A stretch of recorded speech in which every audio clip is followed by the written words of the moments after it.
આજે આપણે ધોરણ 9 વિષય ગણિત ચેપ્ટર નંબર 2 કે જેનું નામ છે બહુપદીઓ એની પ્રસ્તાવના આપણે આજે જોશું। બહુપદીઓ જે ચેપ્ટર છે એમાં સૌપ્રથમ આપણે લઈએ બહુપદીઓના પ્રકારો। તો બહુપદીઓના પ્રકારોમાં શૂન્ય બહુપદી, અચળ બહુપદી, એક ઘાત કે જેનું બીજું નામ છે સુરેખ બહુપદી। એક ઘાત ને સુરેખ બહુપદી પણ આપણે કહી શકીએ, અને દ્વિઘાત બહુપદી અને ત્રિઘાત બહુપદી, જેના વિશેની સમજ આપણે આ વિડીયોમાં લેવાના છીએ। તો સૌપ્રથમ તો આપણે બહુપદીઓના પ્રકારોમાં જોઈએ શૂન્ય બહુપદી। શૂન્ય બહુપદી એટલે શું? તો કે અચળ બહુપદી શૂન્ય ને શૂન્ય બહુપદી કહે છે ઉદાહરણ તરીકે શૂન્ય। જો આપણને બહુપદીમાં ખાલી શૂન્ય જ લખેલું હોય, બીજું કાંઈ પણ આપેલું ન હોય, તો આપણે કહેશું એને શૂન્ય બહુપદી। શૂન્ય સિવાય કોઈ બીજો આંકડો ન હોય। હવે આવે છે અચળ બહુપદી। અચળ બહુપદી એટલે સિમ્પલ એક વસ્તુ કે છે જેમાં ખાલી આંકડા જ હશે। શું હશે? ખાલી આંકડા। જે બહુપદીની ઘાત શૂન્ય હોય તે બહુપદીને અચળ બહુપદી કહે છે। તો એને પેલા વિસ્તારથી સમજીએ। જો કે ઘાત શૂન્ય હોવી એટલે શું?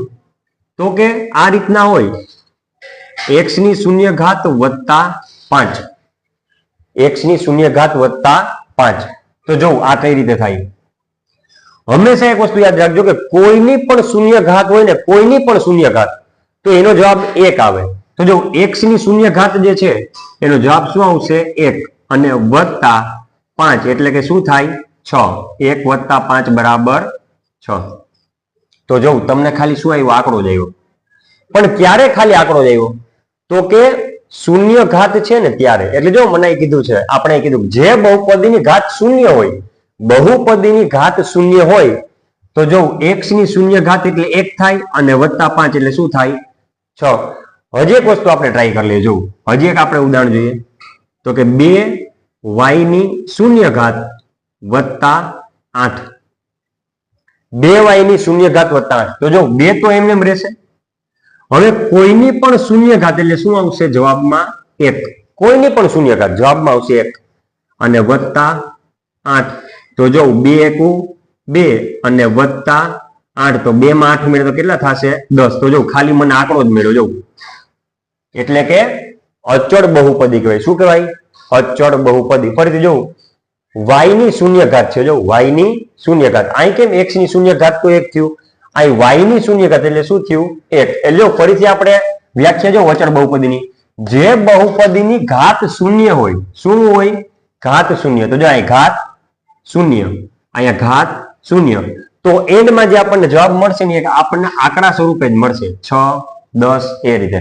તો એને કહેશું આપણે અચળ બહુપદી। જો ઉદાહરણ તરીકે 9 -2/7 વગેરે, આ બધી આપણી અચળ બહુપદી કહેવાય। હવે છે એક ઘાત બહુપદી અથવા તો સુરેખ બહુપદી। હવે જો નામ પ્રમાણે તમને ખ્યાલ પડી ગઈ કે ઘાત કેટલી હશે? 1। અહીંયા કેમ ઘાત હતી 0? અહીં ઘાત હતી 0, એમ અહીંયા આપણે ઘાત હશે 1। તો જો જે બહુપદીની ઘાત 1 હોય તે બહુપદીને એક ઘાત બહુપદી અથવા તો સુરેખ બહુપદી કહે છે। ઉદાહરણ લઈએ આપણે, ઉદાહરણ તરીકે 10x। 10x એટલે જો x ની કેટલી ઘાત છે? અહીંયા 1 એટલે સુરેખ બહુપદી। 3x - 5, તો જો x ની કેટલી ઘાત છે? 1 ઘાત, એટલે આપણે જે ચલ છે ચલ એની ઘાત 1 હોવી જોઈએ। 8y - 10 એટલે અહીંયા આપણે ચલ સ્વરૂપે કોણ છે? ચલ સ્વરૂપે y, તો એ y ની ઘાત કેટલી હોવી જોઈએ? 1। તો જો 1 જ છે, 8y - 10 વગેરે, એટલે કે 1 ઘાત હોય તો 1 ઘાત અથવા સુરેખ બહુપદી। હવે આવે છે દ્વિઘાત। દ્વિઘાત એટલે દ્વિ એટલે 2, એટલે કે અહીંયા જે આપણને બહુપદી હશે એમાં ચલની ઘાત કેટલી હશે? 2। જે બહુપદીની ઘાત 2 હોય તે બહુપદીને દ્વિઘાત બહુપદી કહે છે। ઉદાહરણ તરીકે 5x² - 10x + 8। તો જો કેટલી ઘાત છે? x ની 2 ઘાત। અહીંયા ભલે x ની 1 ઘાત હોય, પણ આપણે મોટામાં મોટી ઘાત જોવાની। કઈ જોવાની છે? મોટામાં મોટી ઘાત। તો અહીં x ની 1 ઘાત છે અને x ની 2 ઘાત છે, તો આપણે વિચાર થાય કે ભાઈ 1 ઘાત છે તો સુરેખ કેવું એટલે 1 ઘાત કેવું, કે 2 છે તો આપણે દ્વિઘાત કેવું, પણ આપણે મોટામાં મોટી ઘાત જોવાની છે। તો મોટામાં મોટી ઘાત 2 છે એટલે કે દ્વિઘાત બહુપદી। બીજું ઉદાહરણ 6y² - 5y - 3। તો અહીં જો અહીંયા પણ ચલપદ y છે, અહીં કેમ ચલપદ x હતું, એમાં ચલપદ y, તો ચલપદ જે છે એની એની ઘાત 2 હોવી જોઈએ। અહીં 2 છે, 1 છે, પણ મોટામાં મોટી ઘાત કઈ છે? 2। એટલે કે દ્વિઘાત બહુપદી કેવાશે. સિમ્પલ. હવે છે ત્રિઘાત બહુપદી. જે બહુપદીની ઘાત 3 હોય, અહીં કેમ 2 ઘાત હતી, અહીં 1 ઘાત હતી, અહીં 0 ઘાત હતી, એમ હવે ઘાત 3 હોય તે બહુપદીને ત્રિઘાત બહુપદી કહે છે. ઉદાહરણ તરીકે જો અહીંયા ચલપદ તરીકે a છે એટલે 7a ની 3 ઘાત ઓછા 2a ની 2 ઘાત વત્તા a વત્તા 10. તો જો મોટામાં મોટી ઘાત કેટલી છે અહીંયા 3, એટલે કે ત્રિઘાત બહુપદી કહેવાશે. બીજું ઉદાહરણ જોઈએ. 3x વર્ગ ઓછા 4x નો ઘન વત્તા 10x વત્તા 5. હવે જો ઘણાય છે ને ખાલી આ પેલું ઝડપમાં પેલું જોઈ લે કે આ શું છે 2, તો દ્વિઘાત કરી નાખે. નહીં, આખી જે છે બહુપદી સરખી જોવાની અને એમાંથી ચલપદની મોટામાં મોટી ઘાત ગોતવાની. તો જો અહીં 2 છે, અહીં 3 છે, અહીં કેટલી છે 1, અને આ તો અચળ પદ છે એટલે કે જો 2 3 1 મોટામાં મોટી ઘાત મને 3 નજરે પડે છે. એટલે કે આ જે બહુપદી જે છે એ કઈ છે ત્રિઘાત બહુપદી. તો શૂન્ય બહુપદી, અચળ બહુપદી, એક ઘાત એટલે કે સુરેખ બહુપદી, દ્વિઘાત બહુપદી અને ત્રિઘાત બહુપદી વિશે આપણે સમજ મેળવી. હવે આપણે જોઈએ ઉદાહરણ નંબર 1. જો ઉદાહરણ નંબર 1 જે છે એની રકમ શું છે, નીચે આપેલી બહુપદીઓની ઘાત જણાવો. ઘાત આપણે જોવાની છે, ઘાતાંક, જેને આપણે ઘાતાંક પણ કહીએ. એમાં પેલું x ની 5 ઘાત ઓછા x ની 4 ઘાત વત્તા 3. તો અહીંયા ઘાત છે ને x ની 5 એટલે 5 ઘાત પણ છે અને x ની 4 ઘાત એટલે 4 ઘાત પણ છે. ચલપદ છે ને ચલપદ એની ઘાત 2 છે. x ની 5 ઘાત એટલે ઘાત 5 પણ કહેવાય ને x ની 4 ઘાત એટલે ઘાત 4 પણ કહેવાય. તો હવે મેં તમને હમણાં જ કીધું વિડીયોમાં આગળ કે આપણે કઈ ઘાત ધ્યાનમાં લેવાની, તો કે મોટામાં મોટી. કઈ ઘાત લેવાની ધ્યાનમાં? મોટામાં મોટી. ત્યાં આપણે શું લખાઈ ગયું તો કે ચલની મહત્તમ ઘાતાંક. બીજું કઈ નથી. મહત્તમ ઘાતાંક એટલે મોટામાં મોટી ઘાત. મહત્તમ ઘાતાંક અહીં કેટલી છે 5 છે. તેથી બહુપદીની ઘાત, તેથી બહુપદીની ઘાત 5 થશે. હવે અહીંયા જો 2 ઓછા y ની 2 ઘાત ઓછા y ની 3 ઘાત વત્તા 2y ની 8 ઘાત.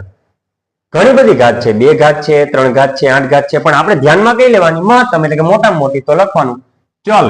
અહીંયા કેમ ચલ તરીકે x હતો એમાં ચલ તરીકે y છે, તો ચલની મહત્તમ ઘાતાંક કેટલી છે 8 છે. તેથી બહુપદીની ઘાત કેટલી થશે 8 થશે. હવે અહીં તો ખાલી આપણે આંકડો જ છે. આંકડો એટલે આ કઈ બહુપદી કહેવાય ખબર? આપણે પ્રસ્તાવનામાં હમણાં જ જોયું આ વિડીયોમાં કે અચળ બહુપદી કહેવાય. કઈ બહુપદી કહેવાય? અચળ. એટલે કે અચળ બહુપદી એટલે ખાલી આંકડો જ હોય. હવે આને હું કઈ રીતે બીજું લખી શકું ખ્યાલ છે? 2x ની 0 ઘાત. 2x ની 0 ઘાત કઈ રીતે? તો કે જો 2 એમને x ની 0 ઘાત. x ની 0 ઘાત એટલે કે કોઈ પણ ની 0 ઘાત હોય, જવાબ કેટલો આવશે 1. એટલે x ની 0 ઘાત જવાબ આવ્યો 1. એટલે કે 2 એકુ 2. ચાલો થઈ ગયું, આપણી રકમ આવી ગઈ પાછી. એટલે કે 2 છે 2 એને હું 2x ની 0 ઘાત તરીકે પણ લખી શકું, અથવા તો 2y ની 0 ઘાત તરીકે લખી શકું, અથવા તો 2a ની 0 ઘાત તરીકે લખી શકું. ટૂંકમાં ચલપદની 0 ઘાત તરીકે લખી શકું. તો જો હવે અહીંયા મોટામાં મોટી ઘાત કેટલી જોઉં તો 0. તેથી ચલની અહીં x છે ને અહીં આપણે ચલ લીધો, ચલ તરીકે આપણે x લીધો. અહીં ચલની મહત્તમ ઘાતાંક એટલે મોટામાં મોટી ઘાતાંક કેટલી છે 0 છે. તેથી બહુપદીની ઘાત 0 થશે. તો અહીંયા આપણે ઉદાહરણ નંબર 1 કમ્પ્લીટ કરીએ છીએ.